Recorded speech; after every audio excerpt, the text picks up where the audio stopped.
कहानी की शुरुआत होती है जंगल में शिकारियों की एक टीम से, जिन्होंने कई सारे जानवरों को मार दिया था और ये सभी शिकारी जानवरों का शिकार करके उनकी खालों को निकालकर शहर में बेचा करते थे। ये लोग खालों को बांधकर बस यहाँ से निकलने की तैयारी करने ही वाले थे कि तभी जंगल के आदिवासी लोग इन पर हमला कर देते हैं और इन्हें चारों तरफ से घेर लेते हैं। जंगल के आदिवासी लोग बहुत ज्यादा गुस्से में होते हैं और इन पर तीर बरसाना शुरू कर देते हैं, जिससे शिकारी टीम के बहुत सारे लोग मारे जाते हैं। और ये आदिवासी कबीला इसलिए हमला करता है क्योंकि उनका जो सरदार होता है उसकी बेटी को किसी ने किडनैप कर लिया था और उन आदिवासी लोगों को लगता है कि ये इन्हीं शिकारी लोगों का काम है। ये लोग भी उन आदिवासियों से मुकाबला करते हैं, पर आदिवासी तादाद में ज्यादा होते हैं, इसलिए ये लोग उनका मुकाबला नहीं कर पाते और इनके कई सारे लोग मारे जाते हैं। अब शिकारी टीम के कैप्टन को भी समझ आ चुका था कि अगर आदिवासियों से लड़ेंगे तो हम सब मारे जाएंगे, इसलिए वो अपनी टीम से कहता है कि जितनी खाल हो सके उठाओ और उन्हें लेकर जल्दी से बोट पर चले जाओ। यहाँ मूवी का मेन कैरेक्टर ग्लास अपने बेटे के पास आता है और उसे जल्दी से बोट तक पहुंचने को कहता है। तभी ये लोग देखते हैं कि आदिवासी लोगों का एक और बड़ा ग्रुप आ रहा है,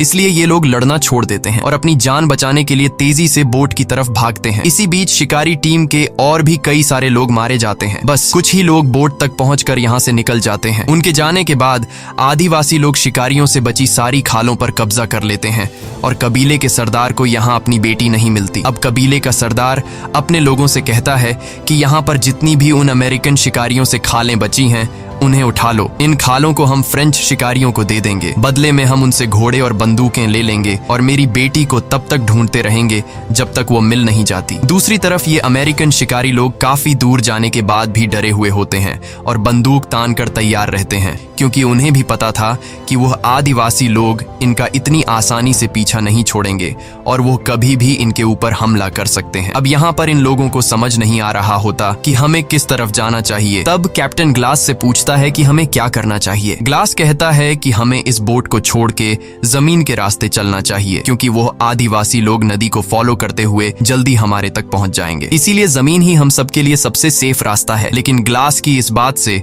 इनके ग्रुप का एक आदमी जिसका नाम गैराल्ड है, उसे ग्लास का ये फैसला ठीक नहीं लगता। वो कहता है कि अगर हम जमीन से जाएंगे तो वो लोग हमें जल्दी मार देंगे, क्योंकि जमीन का रास्ता बहुत लंबा है और हमें घर पहुंचने में कई हफ्ते लग जाएंगे। लेकिन टीम का कैप्टन गैराल्ड से कहता है कि ग्लास इस जगह को हमसे बेहतर जानता है, इसलिए हमें उसकी बात मान लेनी चाहिए और ये लोग तय करते हैं कि अब हम जमीन के रास्ते जाएंगे। अब यहाँ गैराल्ड भी कैप्टन की बात मान लेता है, लेकिन कुछ लोगों को ग्लास का जमीन से जाने का फैसला ठीक नहीं लगता, इसलिए वो लोग बोट के जरिए नदी से होते हुए घर पहुंचने का फैसला करते हैं। इसके बाद जो जमीन के रास्ते से जाने वाले थे वो बोट से उतर जाते हैं और बोट में बैठे कुछ लोग नदी के रास्ते से आगे बढ़ते हैं। यहाँ कैप्टन सभी से कहता है कि हमें सारी खालें यहीं पर छोड़नी चाहिए ताकि रास्ते में हमें किसी भी परेशानी का सामना न हो। कैप्टन की बात सभी को ठीक लगती है, जिसके बाद ये लोग सारी की सारी खालें पत्थरों के नीचे छिपा देते हैं ताकि अगर फ्यूचर में ये लोग फिर कभी इस जगह पर आए तो इनकी खालें उन्हें मिल जाएं। और अब ये सारे के सारे जंगल के रास्ते चलना शुरू कर देते हैं। पर अब उनके लिए मुश्किलें बढ़ने वाली थी, क्योंकि जल्द ही सर्दी का मौसम आने वाला था और उन्हें कई हफ्तों तक पैदल चलकर अपने घर पहुंचना था। लेकिन इसके अलावा उनके पास कोई दूसरा रास्ता नहीं था, इसलिए ये सभी लोग ठंड से मुकाबला करने के लिए तैयार थे। जंगल के रास्ते से पैदल चलते हुए शाम हो जाती है और अब ये लोग एक जगह पर रुककर रात यहीं पर गुजारने का फैसला करते हैं। कुछ देर बाद रात हो जाती है और ये सभी जंगल में सो जाते हैं। अगली सुबह हम देखते हैं कि जो लोग ग्लास के जमीन के रास्ते से पैदल चलने का फैसला गलत समझ रहे थे, अब उन लोगों को अपनी गलती का पछतावा होता है। वो आदिवासी लोग आकर उन्हें मार देते हैं और आदिवासी लोग समझ जाते हैं कि कुछ लोग जंगल के रास्ते से पैदल निकल गए, इसलिए ये लोग पूरे जंगल में फैल जाते हैं उन बचे हुए अमेरिकन शिकारियों को ढूंढने। एक आदिवासी को जमीन पर चलने वाले अमेरिकन शिकारियों के पैरों के निशान भी मिल जाते हैं। वह आकर अपने कबीले के सरदार को बताता है। कबीले के सरदार को लगता है कि मेरी बेटी उन्हीं के पास है और अब ये आदिवासी लोग पैरों के निशान को फॉलो करते हुए उनके पीछे जाते हैं। इधर ये लोग लगातार कई घंटों से पैदल जंगल के रास्ते से आगे बढ़ते हैं और ये लोग काफी ज्यादा थक जाते हैं, इसलिए ये लोग कुछ देर आराम करने के लिए यहीं पर डेरा जमा देते हैं और सभी आराम करने लगते हैं। सभी लोगों को भूख लगी हुई थी पर खाने के लिए कुछ भी नहीं था, इसलिए ग्लास शिकार ढूंढने जंगल में अकेला निकल पड़ता है। कुछ दूर आने के बाद उसे महसूस महसूस होता है कि आसपास कोई है, इसलिए ग्लास बंदूक उठाकर रेडी हो जाता है और तभी उसे सामने भालू के 2 छोटे बच्चे दिखाई देते हैं। इससे पहले कि ग्लास वहां से निकल पाता तभी एक बड़ा भालू उस पर हमला कर देता है, जिससे ग्लास के हाथ से बंदूक गिर जाती है। वो भालू ग्लास को उठाकर पटकता है और ग्लास को बुरी तरह से जख्मी कर देता है। अब ग्लास कुछ भी नहीं कर सकता था, इसलिए वो आराम से जमीन पर लेट जाता है। ग्लास जब शांत होता है तो भालू भी वहां से जाने लगता है, लेकिन ग्लास शिकार पाने के लिए किसी तरह करके अपने गन के पास पहुंचता है। तभी वो भालू दोबारा से ग्लास पर हमला करने के लिए आता है। ग्लास जल्दी से बंदूक से उसे गोली मारता है, पर वह गोली भालू के सर में लगने के बजाय उसके गले में लग जाती है, जिससे भालू अब और ज्यादा चिढ़ जाता है और अपने पंजों से ग्लास के गले को चीर देता है। लेकिन भालू रुकता नहीं और वो ग्लास के पूरी बॉडी को बुरी तरह से अपने पंजों से काट देता है। गोली लगने की वजह से भालू भी कमजोर हो चुका था। ग्लास अब किसी तरह करके चाकू निकालकर उस भालू पर कई वार करता है, जिससे ये दोनों ढलान से लुढ़कते हुए नीचे गिर जाते हैं, जिसके बाद वह भालू भी ग्लास के ऊपर गिर जाता है। लेकिन भालू मर चुका था और ग्लास भी लगभग मर ही चुका होता है, क्योंकि भालू ने उसका गला पूरी तरह से फाड़ दिया था और इसकी पूरी बॉडी पर गहरे जख्म थे। ग्लास बहुत ही ज्यादा तकलीफ में था। ग्लास ने जब भालू पर गोली चलाई थी तब गोली की आवाज उसके साथियों ने सुन ली थी, इसलिए ग्लास के साथी उसे ढूंढते हुए वहां पर पहुंच जाते हैं और वो देखते हैं कि ग्लास के ऊपर भालू गिरा हुआ है। वो बड़ी मुश्किल से भालू को उसके ऊपर से हटाते हैं और ग्लास को अपने साथ ले जाते हैं। अब उनमें से एक आदमी ग्लास के घावों को सीना शुरू करता है। दर्द के मारे ग्लास का बुरा हाल हो गया था। उसका गला बुरी तरह से कट चुका है और उसके पूरे बॉडी पर काफी गहरे जख्म हैं। ग्लास के जख्मों को देखते हुए ये लोग समझते हैं कि ग्लास अब जिंदा नहीं रह पाएगा और कुछ ही घंटों में उसकी मौत हो जाएगी। दूसरी तरफ आदिवासी कबीले का सरदार अमेरिकन शिकारियों से जो खालें बची हुई थीं, वो इन खालों को फ्रेंच शिकारियों को दे देता है, जिसके बदले वो उनसे बंदूकें और घोड़े ले लेता है, जिसका मतलब इन अमेरिकन शिकारियों यानी ग्लास और उसके साथियों के लिए मुश्किलें बढ़ने वाली थीं, क्योंकि इससे पहले ये आदिवासी तीर कमान से हमला किया करते थे, लेकिन अब आदिवासियों के पास घोड़े और बंदूकें भी आ गई थीं। अब ग्लास बुरी तरह से जख्मी होने की वजह से चल नहीं सकता था, इसलिए ये लोग ग्लास के लिए लकड़ी का एक स्ट्रेचर बनाते हैं। वो ग्लास को उसके ऊपर रखते हैं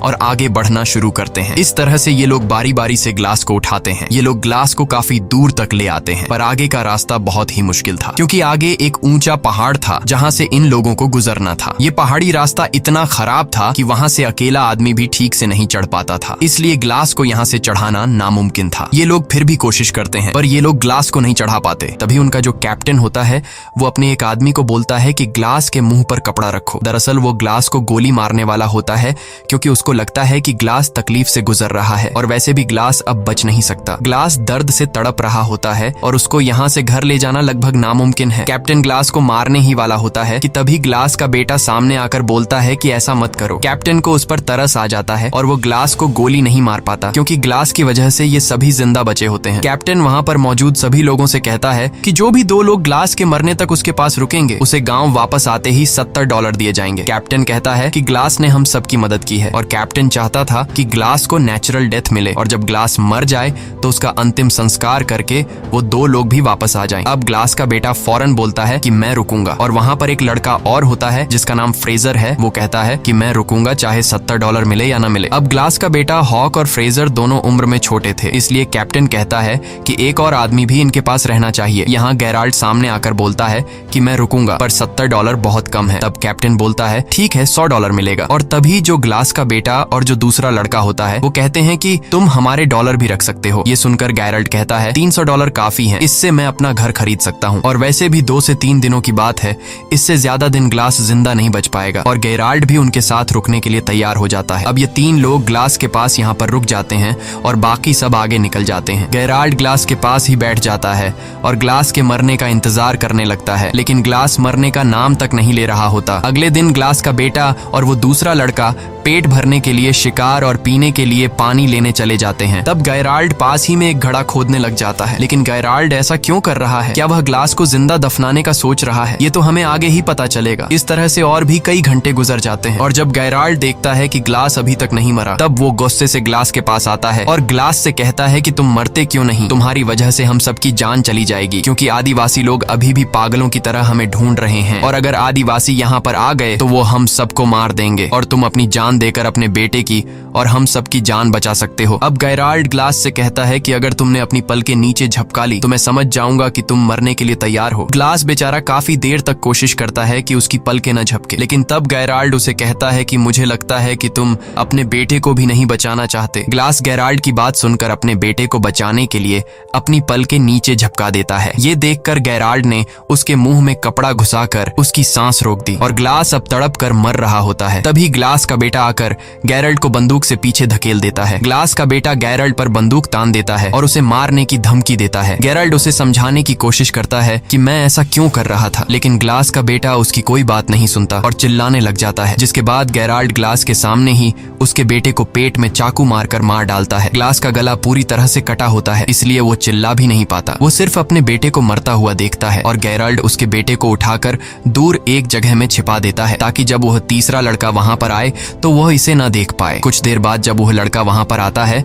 वो गेराल्ड से पूछता है कि हॉक कहाँ है। तब गेराल्ड उसे बताता है कि वो आसपास ही होगा, थोड़ी देर में आ जाएगा। ग्लास बेचारा उस लड़के जिसका नाम ब्रीजर है उसे बताने की कोशिश करता है कि गेराल्ड ने मेरे बेटे को मारा है, पर वह बता नहीं पाता क्योंकि उसके मुंह से आवाज नहीं निकल सकती। अब रात होती है, गेराल्ड और ब्रीजर सो जाते हैं। अगली सुबह गेराल्ड ब्रीजर को जगाकर उससे झूठ बोलता है कि मैंने यहाँ से कुछ ही दूरी पर 20 आदिवासी कबीले के लोगों को हमारी तरफ तेजी से आते हुए देखा। अगर वो यहाँ तक पहुंचे तो हमारे टुकड़े टुकड़े कर देंगे। ये सुनकर ब्रीजर डर जाता है और बोलता है कि अगर हम चले गए तो ग्लास और उसके बेटे हॉक का क्या होगा, जिस पर गेराल्ड कहता है कि अगर हॉक जिंदा होगा तो हमें ढूंढ लेगा। फिर वो लड़का कहता है कि ग्लास अभी जिंदा है और हमने कैप्टन से वादा किया था कि ग्लास के मरने के बाद हम उसका अंतिम संस्कार पूरे रीति रिवाज से करके यहाँ से निकलेंगे। ये सुनने के बाद गेराल्ड ग्लास को पैरों से पकड़कर बहुत बुरी तरह से खींचता है। ग्लास के पूरे शरीर में घाव होते हैं और वो दर्द से चिल्ला रहा होता है। अब गेराल्ड ने एक दिन पहले जो कब्र खोदी थी उसमें ग्लास को जिंदा डाल देता है और ऊपर से मिट्टी डालना शुरू कर देता है। तब वो लड़का कहता है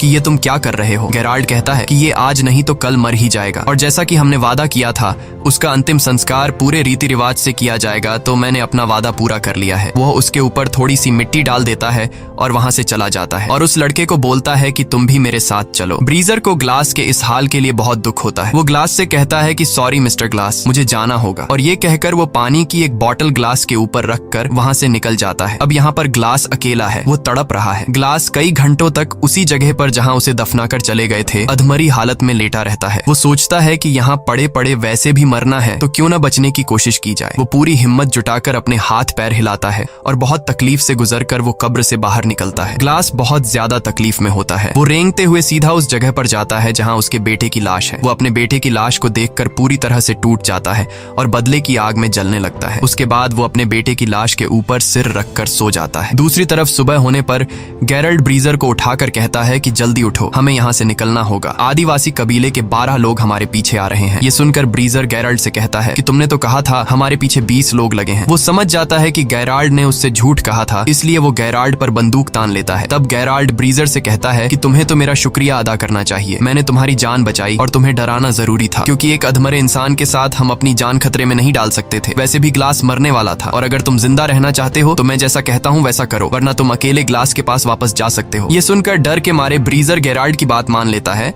और उसके साथ आगे बढ़ने लगता है। दूसरी तरफ ग्लास उसी जगह पर होता है और अब ग्लास को भूख लगती है। वो रेंगता हुआ एक जगह पर जाता है जहाँ किसी जानवर का स्कल पड़ा होता है। वो उसमें से एक हड्डी तोड़ता है और जो सूखा हुआ मांस होता है उसे खाता है। फिर वो रेंगता हुआ एक पहाड़ी के छोर तक जाता है जहां वो देखता है कि नीचे एक नदी है। ग्लास को अब प्यास भी लगी थी। वो बड़ी मुश्किल से उसी तरह रेंगता हुआ उस नदी के किनारे पहुंच जाता है और पानी पीने लगता है। लेकिन जब वो पानी पीता है तो पानी उसकी गर्दन से बाहर निकल जाता है क्योंकि उसकी गर्दन कटी हुई थी। अब ग्लास को सबसे पहले अपने घावों का इलाज करना था। उसके पास थोड़ा बारूद बचा होता है। वो सूखी घास इकट्ठा कर आग जला लेता है और थोड़ा सा बारूद अपनी गर्दन के उस हिस्से पर डालता है जहां गला कटा हुआ था। फिर वो एक जली हुई लकड़ी को अपनी गर्दन में लगाता है जिससे बारूद जलकर एक चिंगारी पैदा होती है और उस चिंगारी से उसकी गर्दन जल जाती है। वो ऐसा इसलिए करता है ताकि जलने से जो उसका घाव फटा हुआ है वो चिपक जाए। इस दौरान ग्लास को बहुत दर्द होता है और दर्द के मारे वो बेहोश हो जाता है। उसके बाद ग्लास कई दिनों तक उसी नदी के किनारे रहता है। वो पानी पीकर और मरे हुए जानवरों का मांस खाकर अपने आप को जिंदा रखता है। एक दिन वो आदिवासी कबीले वाले लोग उसी नदी के किनारे आ जाते हैं और इससे पहले कि वो ग्लास को देख पाते, ग्लास जल्दी से नदी में कूद जाता है। वो नदी में तैरता हुआ उन आदिवासी लोगों से काफी दूर चला जाता है। नदी के इस बर्फीले ठंडे पानी में रहने के बाद ग्लास का ठंड से बुरा हाल हो गया था। वो बहुत मुश्किल से आग जलाकर अपनी बॉडी को गर्म करता है और अब यहीं पर रहने का फैसला करता है। इस तरह से ग्लास को यहाँ पर रहते हुए काफी दिन गुजर जाते हैं। अब उसके जख्म भी ठीक हो चुके थे और ग्लास थोड़ा बहुत चलने लगा था। नदी के किनारे होने की वजह से उसे पानी की तो कोई कमी नहीं थी, लेकिन पेट भरकर खाना उसे बहुत मुश्किल से मिलता था। वो वहां नदी से मछली पकड़कर उसे कच्चा खाकर गुजारा किया करता था और अपने आप को जिंदा रखता। अब एक रात को जब वो सो रहा होता है तभी उसको आग की कुछ लपटें दिखाई देती हैं और जब वो उस तरफ जाता है तो वहां पर एक आदमी होता है जिसने बहुत बड़ा शिकार किया था और वो उसे खा रहा होता है। ग्लास उसके पास जाता है और जैसे ही वो ग्लास को देखता है वो अपना तीर और कमान उस पर तान देता है। ग्लास इशारों से बताता है कि मैं तुम्हारे लिए कोई खतरा नहीं हूँ, मुझे बस खाना चाहिए। वो आदमी समझ जाता है और ग्लास को खाने के लिए शिकार का एक टुकड़ा देता है और दोनों पूरी रात वहीं सो जाते हैं। सुबह उठकर वो आदमी जब ग्लास के जख्मों को देखता है तो वो ग्लास से पूछता है कि ये तुम्हें क्या हुआ है। तब ग्लास उसे बताता है कि मैं अपनी टीम के साथ शिकार पर था और मेरी ये हालत एक जंगली भालू ने की है, जिसके बाद मेरे साथियों ने मुझे मरने के लिए जंगल में ही छोड़ दिया और उन्होंने मेरे बेटे को भी मार दिया। ये सुनकर उस आदमी को ग्लास के लिए बहुत दुख होता है और ये जो आदमी है वो कहता है कि मेरे पूरे परिवार को भी फ्रेंच शिकारियों ने मार डाला। ये कहते हुए वो आदमी बहुत ज्यादा इमोशनल हो जाता है, पर वो कहता है कि वो उन फ्रेंच लोगों से बदला नहीं लेना चाहता क्योंकि बदला लेना ऊपर वाले के हाथ में है। वह आदमी ग्लास के जख्मों को देखते हुए कहता है कि तुम मेरे साथ ट्रैवल कर सकते हो और इसके बाद वो दोनों एक घोड़े पर आगे का सफर तय करते हैं। दूसरी तरफ गायराल्ड और ब्रीजर अपने गांव के काफी करीब पहुंच जाते हैं, लेकिन गांव में एंटर होने से पहले गायराल्ड ब्रीजर से कहता है कि हमने जो भी किया उसके बारे में किसी को भी पता नहीं चलना चाहिए। वो ब्रीजर से कहता है कि अगर उन्हें सच पता चला तो कैप्टन हमें सूली पर चढ़ा देगा। मजबूरी में ब्रीजर उसकी बात मान जाता है। अब गैरल्ड और वो लड़का कैप्टन के पास जाते हैं और गैरल्ड कैप्टन को बताता है कि ग्लास के आखिरी सांसों तक हम उसके साथ रहे, हमने उसे अच्छी तरह से अंतिम संस्कार के साथ दफनाया और ग्लास का बेटा आदिवासी लोगों के हाथ लग गया और हम अपनी जान छुड़ाकर वहां से भाग आए। ये सुनकर कैप्टन अपने वादे के मुताबिक उन दोनों को $100 देता है, लेकिन वो लड़का पैसे लिए बिना वहां से चला जाता है। गैरल्ड उस लड़के के पैसे भी उठाकर बोलता है कि सफर में जो कुछ भी हुआ उससे ये लड़का सदमे में है, इसीलिए वो ऐसा कर रहा है और गैरल्ड भी वहां से बाहर निकल जाता है। दूसरी तरफ ग्लास बर्फ में उस आदमी के साथ आगे का सफर तय कर रहा होता है और तभी बर्फ का तूफान शुरू हो जाता है। ग्लास बीमार था और उसके जख्म सड़ रहे थे और इस वजह से वो बेहोश हो जाता है। इसके बाद वो आदमी ग्लास के लिए लकड़ी का एक छोटा सा झोपड़ा बनाता है और ग्लास के सारे कपड़े उतार कर उसे उसके अंदर रख देता है और उसे चारों तरफ से ढककर सामने आग जलाता है ताकि उसको गर्मी मिल सके। इस तरह से रात गुजर जाती है और अगली सुबह जब ग्लास उठता है तो वो चारों तरफ देखता है पर वो आदमी कहीं भी नहीं होता और जब वो थोड़ा आगे जाता है तो देखता है कि किसी ने उस आदमी को फांसी लगाकर पेड़ से लटका दिया है और वहीं कुछ दूरी पर ग्लास फ्रेंच शिकारियों को देखता है। ग्लास समझ जाता है कि इन्हीं लोगों ने उस आदमी को फांसी पर लटकाया है। अब ग्लास उनके घोड़ों तक पहुंचता है और वहां ग्लास देखता है कि एक फ्रेंच शिकारी एक लड़की के साथ रेप कर रहा है और ये लड़की कोई और नहीं बल्कि आदिवासी कबीले के सरदार की बेटी थी। असल में ये वही फ्रेंच शिकारी थे जिनसे आदिवासी कबीले के सरदार ने खालों के बदले घोड़े और बंदूकें ली थी और इन्हीं फ्रेंच शिकारियों ने कबीले के सरदार की बेटी को किडनैप किया था। लेकिन कबीले के सरदार को लग रहा था कि उसकी बेटी को अमेरिकन शिकारियों ने किडनैप किया है। उसके बाद ग्लास चुपके से पीछे से आकर जो आदमी कबीले के सरदार की बेटी के साथ गलत कर रहा था उसे मार देता है और लड़की को आजाद कर लेता है। यहाँ ग्लास होशियारी से काम लेते हुए एक घोड़े पर बैठ जाता है और बाकी घोड़ों की रस्सियां खोलकर बंदूक से गोली चला देता है जिससे सभी घोड़े भाग जाते हैं और अब उन फ्रेंच लोगों के पास घोड़े न होने की वजह से वे ग्लास का पीछा नहीं कर पाते, पर भागते समय ग्लास का पानी का बोतल वहीं पर नीचे गिर जाता है। वहां से भागने के बाद ग्लास रात एक पेड़ के नीचे गुजारता है और जब सुबह होती है तो वो देखता है कि आदिवासी उस तक पहुंचने वाले हैं। वो जल्दी से अपने घोड़े पर बैठकर भागने लगता है, लेकिन वे आदिवासी उसके काफी करीब होते हैं। वो एक दो आदिवासी को गोली मारता है और घोड़े को और तेजी से भगाता है और दौड़ते दौड़ते सामने एक पहाड़ आ जाता है जिसके नीचे एक गहरी खाई होती है। लेकिन ग्लास अब रुक नहीं सकता क्योंकि अगर वो रुकेगा तो वे आदिवासी लोग उसे मार देंगे। इसलिए ग्लास घोड़े के साथ खुद को उस खाई से गिरा देता है और नीचे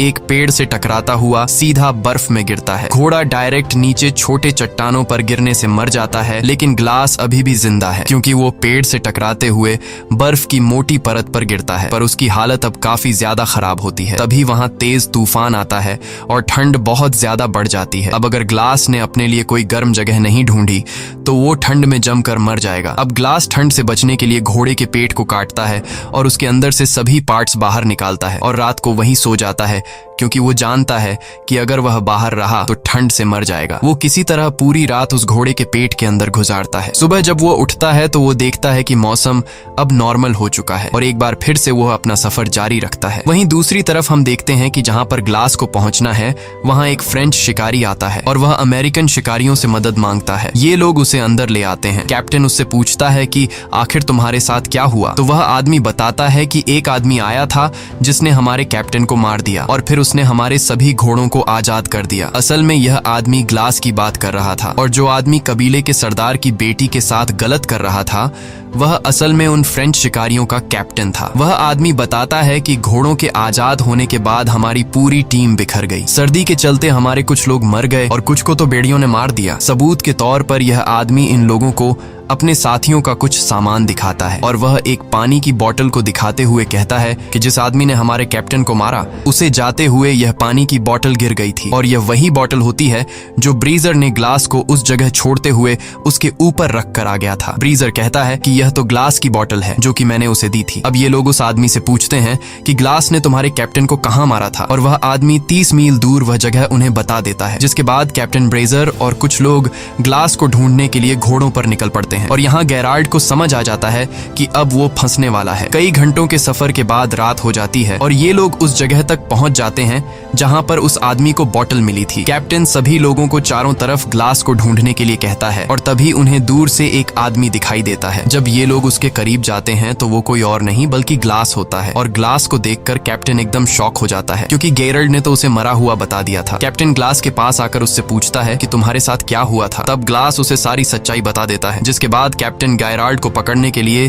तेजी से वापस अपने गांव आता है और गेराल्ड को ढूंढता है, लेकिन गेराल्ड तिजोरी से सारा पैसा चुराकर भाग गया होता है। कैप्टन गुस्से में ब्रीजर को मारता है और अपने आदमियों से कहता है कि ब्रीजर को अरेस्ट कर लो, लेकिन ग्लास कैप्टन से कहता है कि इसमें ब्रीजर की कोई गलती नहीं थी। वहां जो कुछ भी हुआ ब्रीजर को उसके बारे में कुछ भी नहीं पता, इसलिए तुम उसे छोड़ दो। और अब कैप्टन यह तय करता है कि मैं गेराल्ड को पकड़ने के लिए जाऊंगा, क्योंकि उसने ग्लास के बेटे का मर्डर किया और उसने पैसा भी चोरी किया। तब ग्लास बोलता है कि मैं भी तुम्हारे साथ जाऊंगा, लेकिन कैप्टन कहता है नहीं, तुम्हें अभी आराम की जरूरत है, मैं अकेले उसे मारने जाऊंगा। ग्लास कहता है नहीं, मैं उसके लिए बहुत दूर से सफर तय करके आया हूँ और उसे सिर्फ मैं मारूंगा। जिसके बाद कैप्टन ग्लास की बात मान लेता है और ये दोनों घोड़ों पर गेराल्ड को मारने निकल पड़ते हैं। ये दोनों गेराल्ड के घोड़े के पैरों के निशानों को फॉलो कर रहे होते हैं और काफी दूर तक जाने के बाद ये दोनों अपना अपना रास्ता बदल लेते हैं। कैप्टन ग्लास से कहता है कि तुम दाएं रास्ते से जाओ और मैं बाएं वाले रास्ते से जाऊंगा। अब ये दोनों एक दूसरे से अलग हो जाते हैं और जब कैप्टन गेराल्ड को ढूंढ रहा होता है तो गेराल्ड एक बड़े से पत्थर के पीछे से निकलता है और कैप्टन को गन पॉइंट पर लेकर कहता है कि कैप्टन तुम यहाँ पर क्या कर रहे हो। कैप्टन उसे कहता है कि तुम्हारे ऊपर खून का इल्जाम है, इसलिए तुम मेरे साथ चलो, लेकिन गेराल्ड नहीं मानता। अब जैसे ही कैप्टन जेब से बंदूक निकालकर उसे मारने ही वाला होता है तभी गेराल्ड कैप्टन को शूट कर लेता है, जिससे कैप्टन की मौत हो जाती है। गोली की आवाज सुनकर ग्लास उस तरफ आता है और ग्लास देखता है कि वहां पर कैप्टन की लाश पड़ी हुई है और गेराल्ड भाग चुका है। अब ग्लास समझदारी से काम लेते हुए लकड़ी की एक बड़ी टहनी तोड़ता है और उसे कैप्टन की पीठ पर लगा देता है ताकि उसकी पीठ सीधी हो जाए। जिसके बाद वह कैप्टन को घोड़े पर बिठा देता है और खुद पीछे वाले घोड़े पर लाश की तरह लेट जाता है ताकि गेराल्ड को ये लगे कि आगे ग्लास है और पीछे जो लेटा हुआ है वो कैप्टन की डेड बॉडी है। और होता भी ऐसा ही है। इन घोड़ों को देखकर गेराल्ड को लगता है कि आगे जो है वो ग्लास है और पीछे जो लेटा हुआ है वो कैप्टन की लाश है। जिसके बाद वह आगे वाले आदमी पर गोली चला देता है और गोली लगते ही वह गिर जाता है। गेराल्ड खुश हो जाता है और उसे लगता है कि ग्लास भी अब मर चुका है। वह धीरे धीरे डेड बॉडी की तरफ आता है। जब वह डेड बॉडी तक पहुंचता है और बॉडी को पलटता है तो उसे पता चलता है कि ये ग्लास नहीं बल्कि कैप्टन है। अब इससे पहले कि गेराल्ड कुछ कर पाता तभी ग्लास पीछे वाले घोड़े से उठकर गेराल्ड पर गोली चलाता है। ये गोली गेराल्ड के कंधे में लगती है और वह वहां से भागने लगता है। तब ग्लास भी उसका पीछा करता है और पीछा करते करते वह एक नदी के किनारे पहुंच जाता है। जहां पर इन दोनों के बीच एक बड़ी फाइट होती है। ये दोनों ही एक दूसरे को बुरी तरह से घायल कर देते हैं और तभी हम देखते हैं कि नदी के उस पार वो आदिवासी कबीले वाले आ जाते हैं जो इन लोगों को मारना चाहते हैं। और जब ग्लास गेरल्ड को मारने वाला होता है तभी उसे उस आदमी की याद आती है जिसने उसे खाने के लिए मांस दिया था और बाद में फ्रेंच लोगों ने उसे सूली पर चढ़ा दिया था। उसने एक बार ग्लास से कहा था कि जो इंसान किसी दूसरे इंसान के साथ बुरा करता है उससे बदला लेने के बजाय ऊपर वाले के सहारे पर छोड़ देना चाहिए। इसलिए ग्लास भी गेराल्ड को नदी में छोड़ देता है। नदी में बहते हुए गेराल्ड दूसरी तरफ पहुंच जाता है जहां वो आदिवासी उसे पकड़कर मार देते हैं और अब वे लोग नदी पार करके ग्लास की तरफ आते हैं, पर वे लोग ग्लास को कुछ नहीं कहते और ग्लास को वहां पर छोड़कर जाने लगते हैं। असल में कबीले के सरदार को उसकी बेटी मिल गई होती है और ये वही लड़की होती है जिसका रेप होते हुए एक बार ग्लास ने उसे फ्रेंच लोगों से बचाया था। ये लड़की अपने पिता को ग्लास के बारे में बताती है कि उसने मेरी जान बचाई थी और यही वजह होती है कि वे लोग ग्लास को वहां पर छोड़कर चले जाते हैं। इसी के साथ ये कहानी खत्म हो जाती है। अगर आपको वीडियो अच्छी लगी हो तो हमारे चैनल को सब्सक्राइब और वीडियो को लाइक जरूर कीजिएगा।